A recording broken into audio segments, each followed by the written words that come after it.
আজ আপনাদের জন্য নিয়ে এসেছি একদম বাঙালিয়ানা ভরপুর দারুণ সুস্বাদু একটা রেসিপি, নিরামিষ এঁচোড় আলুর ডালনা। এঁচোড় মানে কাঁচা কাঁঠাল, যাকে অনেকেই কিন্তু গাছপাঠা বলে থাকেন, কারণ এর টেক্সচার এতটাই মাংসের মতো যে নিরামিষ রান্নাতেও একদম জমে যায়। বিশেষ করে যারা নিরামিষ খেতে ভালোবাসেন বা নিরামিষ দিনগুলোতে একটু স্পেশাল কিছু চান, তাদের জন্য এই রেসিপি কিন্তু একদম পারফেক্ট। এই ডালনাটা সাধারণত ভাত বা লুচি দুটোর সাথেই কিন্তু অসাধারণ লাগে। বাড়িতে অতিথি এলে বা রবিবারের লাঞ্চে যদি একটু জমিয়ে খেতে চান, তাহলে কিন্তু এই রেসিপিটি ট্রাই করতে পারেন। আজকের ভিডিওতে আমি আপনাদের দেখাবো এঁচোড় কীভাবে পরিষ্কার করতে হবে, মশলার ব্যালেন্স আর একদম পারফেক্ট রেস্টুরেন্ট স্টাইল। ভিডিওটি পুরো দেখার অনুরোধ রইল, কারণ শেষে আমি কিছু গুরুত্বপূর্ণ টিপস শেয়ার করব। হ্যালো ফ্রেন্ডস, আমি সুজি চলে এসেছি আর একটা নতুন রেসিপি নিয়ে। আমার পরিবারে নতুন হয়ে থাকলে চ্যানেলটি সাবস্ক্রাইব করে নোটিফিকেশানটা অন করতে কিন্তু ভুলবেন না। লাইক আর শেয়ার করতে ভুলবেন না। অবশ্যই একটা কমেন্ট করে বলবেন রেসিপিটি কেমন লাগলো। এখন তো বাজারেই কচি কাঁঠাল পাওয়া যাচ্ছে, বাজার থেকে আমি কাঁঠালটা কাটিয়ে এনেছি। আমি এখানে একটু অন্য শেপ দিয়ে কেটেছি। এবার কাঁঠালটাকে আমি ভাপিয়ে নেব। এঁচোড়গুলোকে কিন্তু আমি ভালো করে পরিষ্কার করে ধুয়ে নিয়েছি। এবার এঁচোড়টাকে সেদ্ধ করে নেব। আপনারা চাইলে কিন্তু প্রেসার কুকারে সিটি দিয়ে সেদ্ধ করতে পারেন। 2 থেকে 3টে সিটি দিলেই কিন্তু আপনাদের এঁচোড় সেদ্ধ হয়ে যাবে খুব ইজিলি। আমি এখানে কড়াইতে সেদ্ধ করেছি লবণ আর হলুদ দিয়ে। এঁচোড় কিন্তু বেশি সেদ্ধ করব না, তাহলে কিন্তু মাখা মাখা হয়ে যেতে পারে। 5 মিনিটের মতো এঁচোড়টাকে ফুটিয়ে ভালো করে সেদ্ধ করে নিয়েছি। এবার জলটাকে ছেঁকে এঁচোড়টাকে আলাদা করে রেখে দেব একটা ছাঁকনির সাহায্যে। আচ্ছা, তোমাদের ওখানে কেমন গরম পড়েছে বলো তো বন্ধুরা? আমার এখানে তো খুবই গরম পড়েছে। সবাই কেমন আছো বলো তো?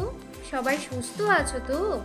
আর আমার এই হালকা পাতলা রান্নার রেসিপি পেতে চ্যানেলটি সাবস্ক্রাইব করে পাশে থেকো বন্ধুরা। সেদ্ধ করে রাখা এঁচোড়গুলো তো আমি নামিয়ে নিলাম। এবার একটা কড়াইয়ে 1 চামচ সর্ষের তেল দিয়ে দিলাম। ফোড়নের জন্য আমি এখানে ইউজ করছি 1/2 চা চামচ রাঁধুনি, একটা গোটা শুকনো লঙ্কা। সেদ্ধ করে রাখা এঁচোড়টা দিয়ে দেব। রাঁধুনি ফোড়ন দিয়ে এঁচোড় একবার হালকা করে ভেজে দেখবেন এঁচোড়ের টেস্টটা কিন্তু খুবই সুস্বাদু হবে। 3 মিনিটের জন্য আমি এঁচোড়টাকে হালকা করে ভেজে নিচ্ছি। আমি যেইভাবে এঁচোড় আলুর ডালনা রেসিপি দেখাচ্ছি, এটা কিন্তু খুবই সহজ, যা খেতে কিন্তু অনুষ্ঠান বাড়ির থেকেও সুস্বাদু হয়েছে। আমি এঁচোড়টাকে 3 মিনিটের জন্য হালকা করে ফ্রাই করে নিলাম। এবার আলুটাকে কেটে নিচ্ছি।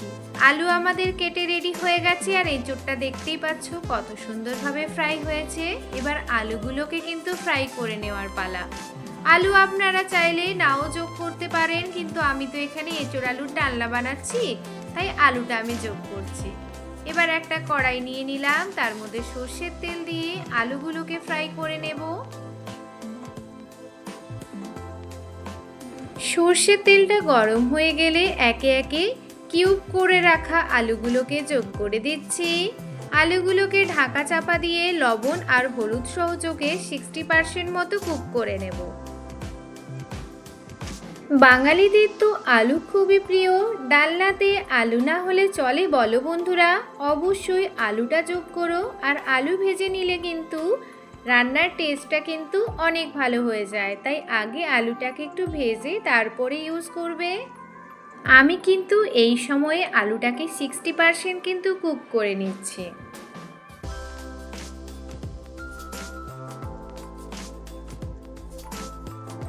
আলুগুলো তাহলে আমাদের কুক হতে থাক, ঢাকা দিয়ে তাহলে কুক হোক 5 মিনিটের জন্য। এই সময় তাহলে আমরা মশলাটা রেডি করে নিই। আমি এখানে 1 চামচ তিল, 1 চামচ পোস্ত নিয়েছি, একটা মাঝারি সাইজের টমেটো, 1 টুকরো আদা, ঝাল বুঝে কাঁচা লঙ্কা আর গোটা গরম মশলা। তিল আর পোস্তটাকে আমি 5 মিনিটের জন্য ভিজিয়ে রেখেছিলাম। এবার আমি কাঁচা লঙ্কা দিয়ে দিলাম, আর চপড করে রাখা টমেটো, আদা আর 1 চামচ গোটা জিরে আর গোটা গরম মশলা দিয়ে স্মুথ একটা পেস্ট রেডি করে নেব। আলুগুলো ভাজা হয়ে গেলে ওই কড়াইতে আরও কিছু পরিমাণ সর্ষের তেল দিয়ে ফোড়নের জন্য আমি এখানে ব্যবহার করেছি গোটা জিরে, রাঁধুনি আর একটা গোটা শুকনো লঙ্কা, তেজপাতা। ফোড়ন থেকে সুন্দর একটা গন্ধ ছাড়লে এর মধ্যে বেটে রাখা কিন্তু মশলাটা দিয়ে দিচ্ছি। এই সময় কিন্তু আমি গ্যাসের ফ্লেমটা লো করে দিয়ে মশলাটা কিন্তু ক্রমাগত নাড়তে থাকবো একটা হাতার সাহায্যে, না হলে কিন্তু কড়াইয়ের নিচে লেগে যেতে পারে। এই সময় অবশ্যই গ্যাসের ফ্লেমটা লো করে রাখবেন। আর মশলা থেকে যতক্ষণ না তেল ছাড়বে আমি ততক্ষণ কিন্তু মশলাটা কষাতে থাকবো। এই মশলা কষানোই কিন্তু এই রান্নার আসল চাবিকাঠি। তো ধৈর্য ধরে মশলাটা কিন্তু আমাদেরকে কষাতে হবে। গ্যাসের ফ্লেমটা অবশ্যই লো করে রাখবেন।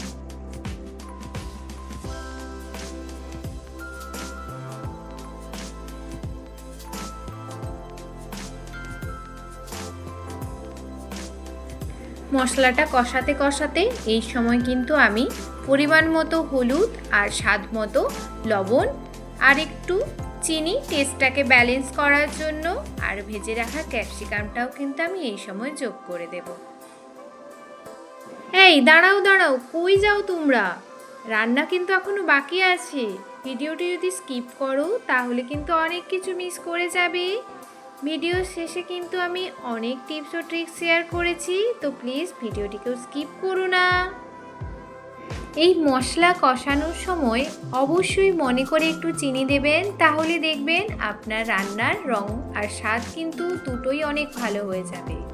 তাই 5 থেকে 10 মিনিট কিন্তু আমি টানা এই মশলাটা কষাতে থাকছি। যদি একটু শুকিয়ে যায় মশলা, সেই সময় অল্প পরিমাণে একটু গরম জল আপনারা ইউজ করতে পারেন।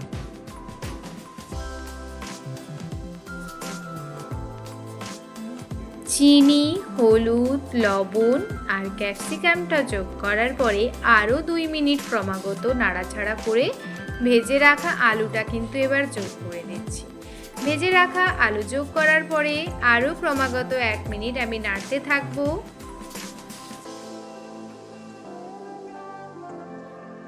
একটা কথা কিন্তু বন্ধুরা মনে রেখো, মশলাটা কিন্তু আমরা যত কষাবো সময় ধরে ধৈর্য ধরে, তাতেই কিন্তু রান্নার আসল টেস্ট আসবে। এবার ভেজে রাখা এঁচড়গুলোকে যোগ করে দিচ্ছি। ভেজে রাখা এঁচড়গুলোকে যোগ করে ভালো করে গ্রেভির সাথে কিন্তু মিশিয়ে নেব। আমি কিন্তু এঁচড় আর আলু মশলার সাথে ভালো করে কষাতে থাকছি। যদি দেখেন মশলা শুকিয়ে যাচ্ছে তাহলে কিন্তু অল্প পরিমাণে গরম জল ইউজ করতে পারেন। এইভাবে ধীরে ধীরে কষালে কিন্তু এঁচড়ের মধ্যে মশলার ফ্লেভারটা কিন্তু পুরো ঢুকে যাবে। দেখতেই পাচ্ছেন মশলার রঙটা কিন্তু একদম বদলে গেছে আর এঁচড় আলুর সাথে দারুণভাবে মিশে যাচ্ছে। এই সময়টার গন্ধটাই কিন্তু বলে দেবে রান্না কতটা জমবে। এঁচড় আর আলুটা মশলার সাথে ভালো করে মেশানো হয়ে গেছে। এবার পরিমাণ মতো গরম জল দিয়ে দেবেন। অবশ্যই মনে করে গরম জল দেবেন, ঠান্ডা জল একটুও দেবেন না, তাতে কিন্তু টেস্টটা খারাপ হয়ে যেতে পারে। যে যেমন ঝোল খাবেন সেই বুঝে জলটা ইউজ করবেন। আপনারা যদি এটা শুকনো শুকনো খেতে চান তাহলে জলটা অল্প যোগ করবেন। আপনারা যদি ঝোলটা বেশি খেতে চান তাহলে কিন্তু জলটা একটু বাড়িয়ে দেবেন।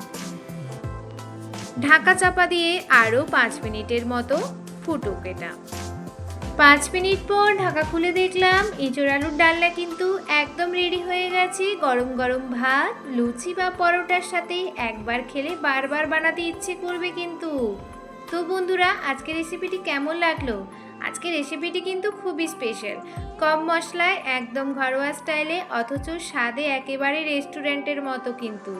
আপনারা চাইলে নিজের মতো করে একটু ঝাল বা মশলার পরিবর্তন করতেই পারেন। যদি ভিডিওটি ভালো লেগে থাকে তাহলে অবশ্যই একটা লাইক করে দেবেন আর হাইপ করতে ভুলবেন না। আপনার বন্ধুদের সাথে শেয়ার করবেন যাতে তারাও এই রেসিপিটি ট্রাই করতে পারে। আর যদি আপনি এই চ্যানেলে নতুন হয়ে থাকেন অবশ্যই সাবস্ক্রাইব করে নেবেন। পাশে থাকা বেল আইকনটি প্রেস করতে কিন্তু ভুলবেন না, তাহলে আমার নতুন ভিডিও আপলোড হলেই সবার আগে নোটিফিকেশন পেয়ে যাবেন। আপনারা পরের ভিডিওতে আর কী রেসিপি দেখতে চান সেটাও কিন্তু কমেন্ট করে জানাতে পারেন। দেখতেই পাচ্ছ তো 1 চামচ তোমাদেরকে খাইয়ে দিই। কেমন টেস্ট হয়েছে অবশ্যই কমেন্ট করে জানিও।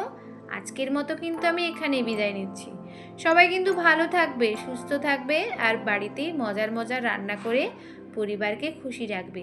খুবই তো গরম পড়েছে। তাহলে খুব শিগগিরই নতুন একটা রেসিপিতে দেখা হচ্ছে। আসি।